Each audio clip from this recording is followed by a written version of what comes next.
Il fut un symbole de l'amour.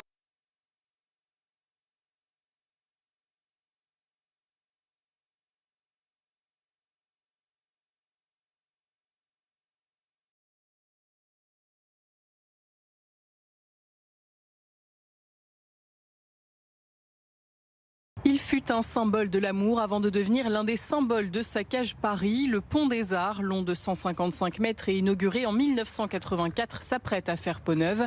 Et même s'il séduit toujours les touristes, Je trouve cela très beau et romantique. Comme Paris. J'adore ce pont. force est de constater qu'il a perdu de sa superbe au fil des années. C'est un peu sale, oui.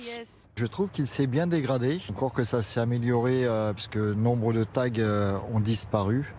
Mais il y a encore des petites choses à faire, sachant que c'est un pont qui est extrêmement fréquenté. Je vois que le bois est un peu bien fatigué. Victime de son succès, en 2014, une partie du grillage du pont s'était effondrée sous le poids de près d'1 million de cadenas d'amour, soit 45 tonnes. La ville avait remplacé les grillages par des panneaux à verre afin d'empêcher les amoureux de réinstaller ces cadenas. Outre le grillage, des trous étaient visibles dans le plancher ces derniers mois. Les travaux de rénovation devraient donc commencer en avril pour se terminer en septembre.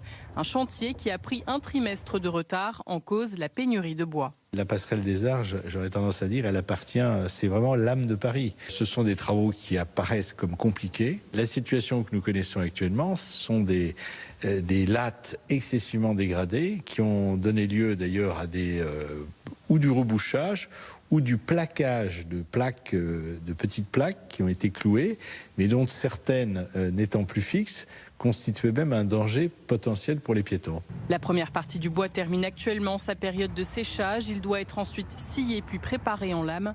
Pendant les 6 mois du chantier, la passerelle située entre le Louvre et l'Institut de France restera ouverte au public.